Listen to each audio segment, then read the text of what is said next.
We've got two terms in the book of Acts, which is about people being enabled to speak in other languages, because the nations have other languages, not just one, that hook us back into the division of the nations at Babel. I would suggest to you that Luke wants us to think of the reversing of the nations here. He wants us to think of Babel, because now all of a sudden the language issue isn't going to matter. This is so cool. Dr. Michael Heiser explains a dimension of what took place at Pentecost and why in a way that, frankly, I've never heard before. I don't want to steal his thunder here. Let's watch this together, and I'll leave maybe a few comments along the way to make sure that you guys are getting the point of what is being stated here. Let's dive in. When the day of Pentecost arrived, again, and it's not because we're dumb and they were smart, it's because we don't have the world, we don't have the eyes that they had to catch certain things. When the day of Pentecost arrived, they were all together in one place. And suddenly there came from heaven a sound like a mighty rushing wind. And it filled the entire house where they were sitting. And divided tongues as of fire, settle on them. Now I have the column here. I have the word divided clicked on, and the column, this is the Greek term diamorizo, okay, to be divided. Whoop-de-doo, okay? Well, if we search for that term in the Septuagint was the Bible of the early church and the New Testament writers. 3/4 of the time they quote the Old Testament, they use the Greek translation of the Old Testament to make their point. Sometimes they quote from the Hebrew and then they do the translation on the fly, but other times they quote from the Septuagint, the Greek translation of the Old Testament, because the world speaks Greek. If we search for diamorizo in the Septuagint, it doesn't show up that many times, 19, but one of them, lo and behold, is Deuteronomy 32, where the nations are divided. You say, that might be a coincidence. Okay. Keep reading. Now there were dwelling in Jerusalem Jews, devout men from every nation under heaven. And at this sound the multitude came together, and they were bewildered, because each one was hearing them speak in his own language. If we click on bewildered, we look at the Greek term there, it's sumkeo. If we search for that in the Septuagint, guess where that shows up? Genesis 11, which is the story of the Tower of Babel. We've got two terms in the book of Acts, which is about people being enabled to speak in other languages, because the nations have other languages, not just one, that hook us back into the division of the nations at Babel. I would suggest to you that Luke wants us to think of the reversing of the nations here. He wants us to think of Babel, because now all of a sudden the language issue isn't going to matter. God is going to supernaturally, have people speak in these other languages. Why? What is God doing at Pentecost? Well, here's a map. I know you can't really see it that well, but if you could look later in your Bible in the back. This is a map with all of the place names from Acts chapter 2. Again, this is just Acts 2. This is Pentecost. The list, if you read the list in Acts 2, proceeds from east, and the right-hand side here, east to west. It moves in a westerly direction. It starts with the easternmost geographical points and starts moving toward the sea, and then when you hit the sea, it divides up and covers the northern Mediterranean and the southern Mediterranean, all the way through Cyrenaica in Africa, which is almost to Italy, or Rome, but we get Italy in the list as well. You say, well, is that supposed to mean something? Yeah, it is. A number of those names are plucked out of the table of nations in Genesis 10. Others get a new name because we're going from Semitic language to Greek. Okay? The point is that the people in Jerusalem, they're Jews. They're scattered all over the known world. They're scattered among the nations, the 70 nations known to the biblical writers. They're Jews. How'd they get there? Exile. They were scattered to the wind because of their idolatry. They were put into the nations that God disinherited and divorced himself from. Why would God do that? Because God plays the long game. God knows that at some point, the Messiah is going to come. He's going to die. He's going to rise again. The event of Pentecost is going to occur where Jews from all of these nations are going to show up in Jerusalem, and they're going to see something pretty spectacular. They're going to see people of their own kin group speaking in the other languages from the regions they're from, and they're going to be telling them the story of this guy from Nazareth who said he was the Messiah, and he was crucified by the Romans and he rose on the third day. And they're going to believe. 3,000 of them believe. And you know what they do after they believe?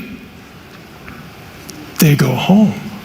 They're like little cell groups planted among the nations. This is why when Paul and other people get to some of these places, there's already believers. Wow. It's like a dandelion. You know, God essentially blows the dandelion and the seed of the kingdom scatters all over the Mediterranean to the nations. The messaging is pretty clear. God is now about the business of reclaiming the nations for himself. If you read through the rest of the book of Acts, again, it's not a coincidence. Remember Acts chapter 1, you shall be my witnesses in Jerusalem, Judea, Samaria, and the uttermost parts of the world. Samaria. We have an episode in Acts chapter 8 about Samaria. Why is Samaria interesting? Samaria was the northern kingdom. It was apostate after the kingdom divided. And when the northern kingdom was conquered, the Assyrians in this case came in, they uprooted the populations and deported them to other parts of their empire. And then they took people from other parts of the empire and imported them back into Samaria. And those people would get married and have babies, and you have half-breed Jews, the Samaritans. And the Jews have nothing to do with them because they're not pure. But God is interested in them. The gospel goes to Samaria. And right after the Samaritan episode, this is Philip with the Ethiopian eunuch, okay, all the way in the south. All the way down to the south, left side of the Dead Sea. There's somebody even from there. Now, this is a little more interesting because we're not told in the Old Testament why Ethiopia would be significant, but we are told in the intertestamental period. There was a long tradition and archaeological evidence, abundant evidence, and textual evidence as well, that a group of Jews left Judah during the time of Manasseh, and possibly earlier, to escape the idolatry there, and they moved down the Nile, and they built a colony at Elephantine. And there were other Jews that settled a little west, again, in these African regions. The gospel needs to go to them too. You see a pattern already. The gospel is being taken to the Jew first, and also then to the barbarian. That actually started with the barbarian, the Greek, because of Acts 2. But while that was, again, theological messaging, the book of Acts proceeds in a more orderly fashion. It wants the Jewish reader to know, well, this is your Messiah too, so let's just do it geographically. We hit Samaria, check that off the list. We've got Ethiopia, check that off the list because there's a Jewish presence there. Philip, after he witnesses to the Ethiopian eunuch, just read it. The Spirit plucks him out of the chariot and deposits him in Azotus. What's Azotus? Azotus is one of the Philistine cities. It is in a region that was not under the dominion of the kingdom of Solomon at its height.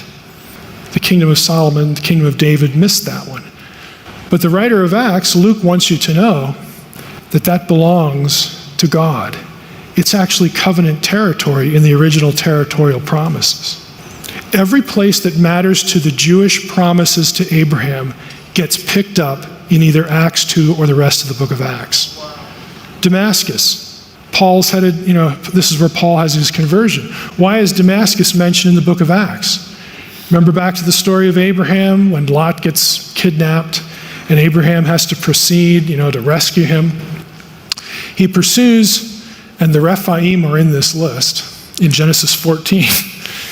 He pursues this band that captured Lot with 318 men.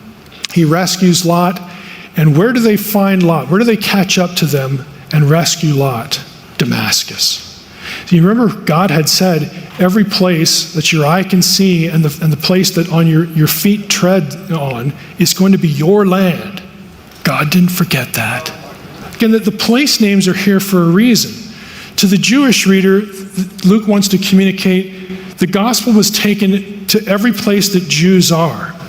And that's important because the Jewish nation needs to be brought back together, all 12 tribes, not just 2. They're still in exile, even in the New Testament period. Only 2 of them ever came back. But God has to heal this rift, and then he's going to use them. He's going to plant them all over the known world. They're going to go back home. Wherever they're at, they're going to get witnessed to, they're going to believe, they're going to be there, because this is now a beachhead for the kingdom of God in the Gentile world. The gospel is seeded in all these places. And you go through the book of Acts, it's to the Jew first, also Greek. This is Paul's pattern as well. And it's conveyed visually. We could go through, the last Gentile or the last Jew to be converted is the one in Damascus before you get to Cornelius. Cornelius is, again, a God-fearing Gentile. It's a transition point in the book of Acts. All the Jewish stuff has been taken care of. But now we have to get the gospel because Jesus is the Messiah of the nations, not just Israel. As God is judging the nations for the rebellion against him, as he said, be fruitful and multiply, and humanity says, thanks but no thanks, we're going to gather together, we're going to put all of our strength and power together, and we're going to build probably what was a ziggurat, which is a temple for a false god, in order to basically do idolatry, right? And participate with the apostate sons of God, probably, right? Like to essentially worship the devil, if you want to put it that way. And God stops that because he knows it would destroy humanity ultimately, and God loves humanity. So what does he do? He scatters the languages among the nations. To imagine that at the same time as he's judging humanity in this sense, he's protecting humanity, and he is preparing humanity when suddenly in Acts chapter 2, we see the power that comes along with someone coming back to you, like that dandelion blown out, and they come to you and they're speaking to you in your own tongue, and they're proclaiming to you the message of the kingdom, and they're telling you that Christ is for all nations, including your nation. So God, in his grand design, while protecting humanity at Babel, is also preparing for the proclamation of the gospel, so that as the gospel message goes out, it comes to people in their native tongue in a way that would just be so much more powerful and compelling than if everybody spoke the same language and all of a sudden some people are starting to talk about the kingdom and Jesus and this and that. When all of a sudden someone's giving this to you in your own language, that adds a credibility, a weightiness, and I guess you could say just an authority to that original gospel message. 3,000 people, boom, on day one are shaken by what happened. So God is, in this instance, using a rare, supernatural, redemptive event of allowing people to have the tongues like fire, in order to reconcile and bring in all nations back to himself. I can't help but also think of the end view in mind here that we know that God has according to the book of Revelation. I believe it's in chapter 7, where it says that in the end, there will be some representative of every nation, tongue, and tribe. And the proclamation will be, worthy is the Lamb who was slain. And it's just so beautiful. I love what he says here. God is playing the long game. God is playing four-dimensional chess against humanity for humanity's good, and it's a beautiful thing to see.